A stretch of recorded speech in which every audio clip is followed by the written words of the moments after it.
Hey, Tom here from the Run Testers with another race test. Today I'm somewhere on the outskirts of Brighton to do the Brighton Trail Weekend 10k. There's a marathon as well. I haven't got it in me to do the marathon at the moment, so I'm just doing the 10k.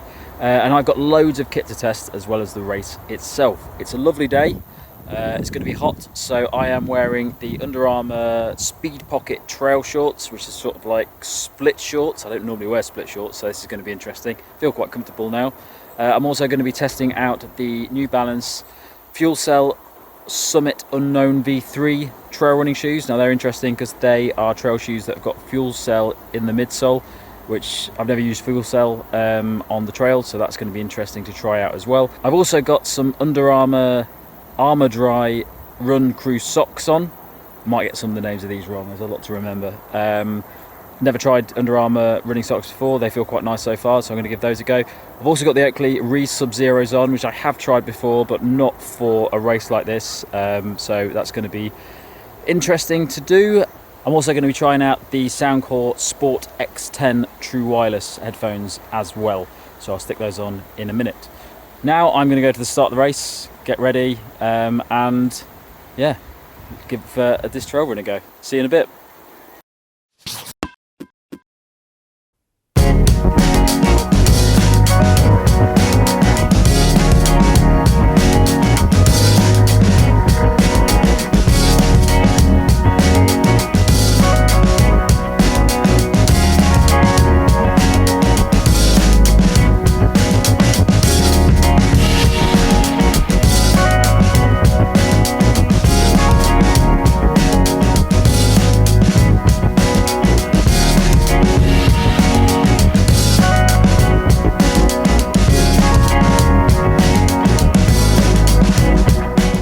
Okay, so I'm back now from the Brighton Trail Weekend 10k.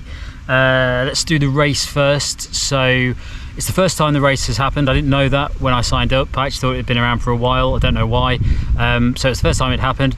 It was a little bit delayed at the start, not majorly, by about 20 minutes. But the race itself, when I started running, it was quite uphill. It's in a lovely area around the South Downs. Very easy to get to from Brighton. There's buses that you get free passes that you can use on the buses to get there at the start. It takes about 20 minutes. But when I got there, the first maybe 3-4k was pretty tough. You start quite low down and you have to go up the hills. So I'm not trail fit at the moment. I'm not very good, even though I live in Brighton. My hill ability isn't very good at the moment. So the first 3 or 4k I was struggling quite a bit. Luckily, once you'd done that first 4k, it started to level out and it was a little bit more undulating over the higher parts of the route. So got a bit easier after that and I picked up the pace. I wasn't going all out. I've been coming off injury for a while. I'm training for Chicago Marathon, so my focus is road training.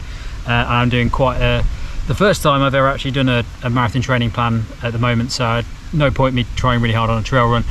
So once I got over that 4k and it started to undulate over more flats and downhills, it was really nice. Really enjoyed it. Went through a lot of really nice woodland areas, across a few fields, and the last 2-3k is largely all downhill, which is absolutely beautiful. It's a great ending to the race and really enjoyable finish. So I really enjoyed it. The planning was really good. I think apart from that delay at the start, it was all really well marshaled. I would say that it probably needs a few more marshals. A lot of the woodland stuff was really well marked. There was red arrows written on, drawn on the floor. There were lots of signs showing you where to go. But I do think that there probably weren't enough marshals on that bit of the course, because if you didn't pay attention and certain points of the race, I was just on my own because I'd lost the crowd.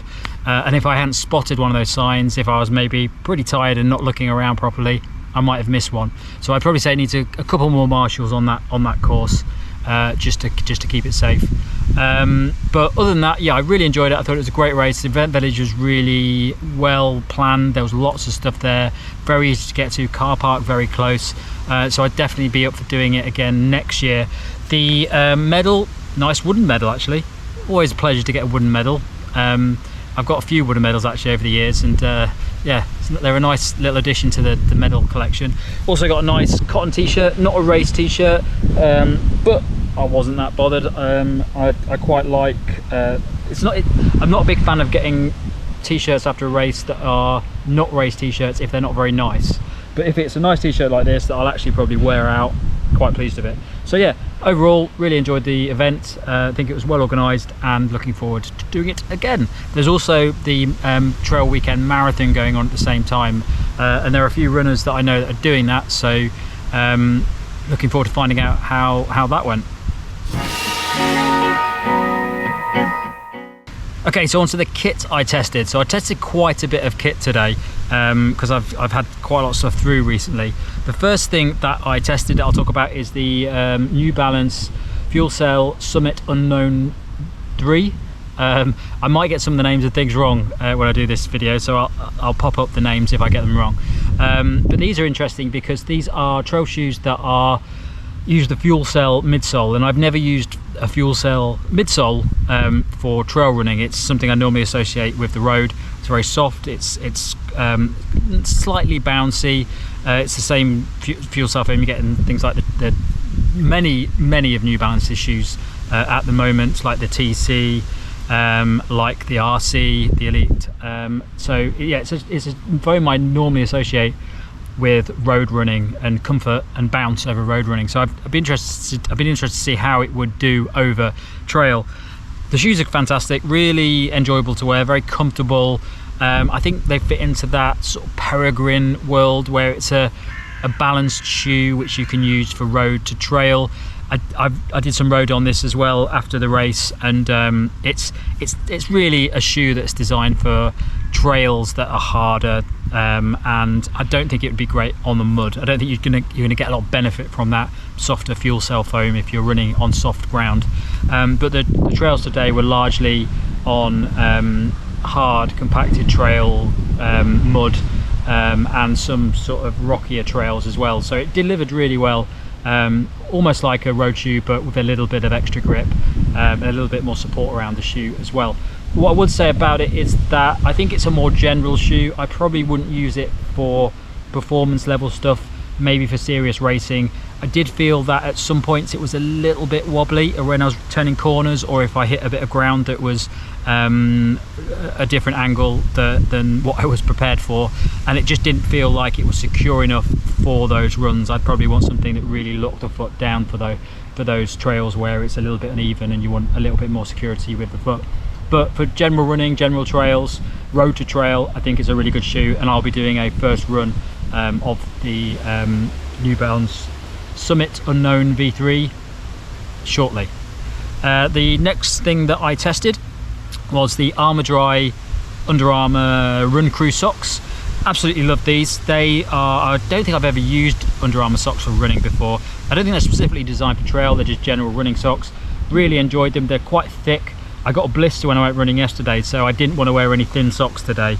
I wanted something that was going to pad out the shoe a bit, especially because I haven't worn this shoe before. So yeah, they're nice, thick, but still quite breathable, very comfortable to wear, and yeah, I really enjoyed them on that run, so definitely looking forward to trying those again. Okay, the next thing I tested out were the Soundcore Sport X10 running headphones. I've been running a lot in the Liberty Pro 3s recently, basically for the past month and a half. Really like those headphones, surprisingly so, considering they're a cheaper alternative to some of the pricier headphones that you can get out there at the moment.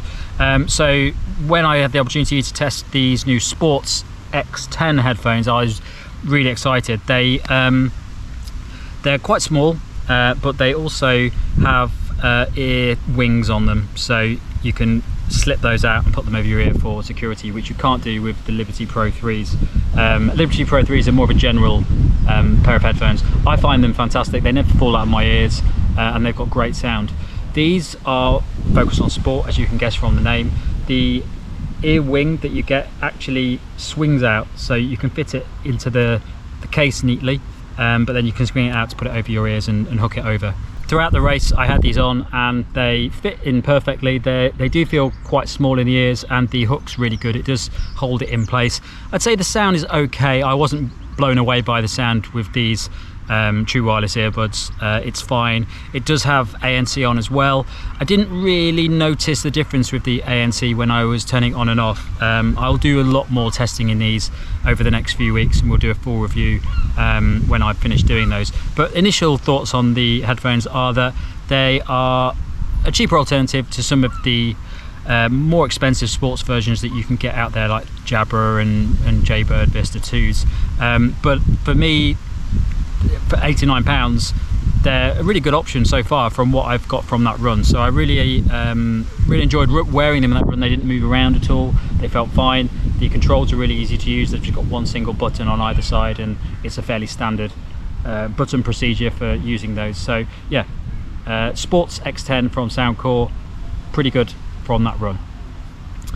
Okay, the final thing that I tested today is something that I have used before, but not for a race, and that is the Oakley Re Sub-Zero glasses. And these are quite pricey. These are around £200.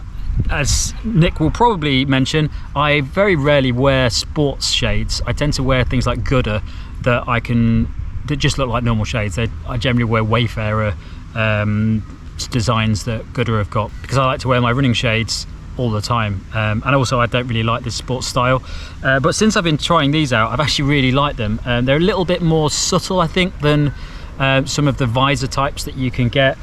So yeah, I thought these were great. I barely felt them on my head. They fit very neatly against my nose, no jumping around, didn't have to adjust them at all. So yeah, really comfortable, and yeah, big fan of these so far. So looking forward to using them for a few more sunny days if we continue to get sun. Okay, I've just got home and realised that I forgot to talk about one of the products that I tested today, and that is the Under Armour Speed Pocket trail shorts. I wore these today for the race, and I don't normally wear small shorts. I generally I like a long leg on my shorts. These are split shorts that are used for the trails. Never wear split shorts. I normally just don't like the look of them on my legs. But I wore these today to test them out. Absolutely loved them in that race. They just feel really light and breathable. It was really hot today, and they just felt really good. And the other nice thing about these is that they have a zip in the back for your essentials. Doesn't hold too much in the back there. It's quite small, so you'd probably use that for your keys or something, so it's in a good position. It doesn't bob around a lot. But the thing that is in the title of these, and the big selling point, is the speed pocket that sits inside. Now this is like a little pocket that rolls up at the front, just in the waistline, and it really is quite big. You could hold quite a lot. It expands a bit. I think it mentions you could put a phone in there on the website. I probably wouldn't put a phone in there, but I think it would be relatively secure. But it hasn't got a zip on it, so I probably wouldn't risk putting something in that I wasn't 100% sure wouldn't fall out. But what I found with these shorts today is that, yeah, they're just really light and breathable. They've got a lot of vents in them, in the fabric, and of course they are split shorts, so you are getting a lot more airflow into them. But yeah, I really enjoyed them. I'm probably going to wear these quite a bit more. I might be a convert to split shorts because of these. But yeah, they were great today. Really enjoyed them. So that's it from me. Thanks a lot for watching this race test of the Brighton Trail Weekend 10K. Don't forget to like and subscribe and click the little bell icon, and check the channel out for all the other videos we've got, from latest road and trail shoes to running headphones and watches out at the moment. Thanks a lot for watching. Catch you next time.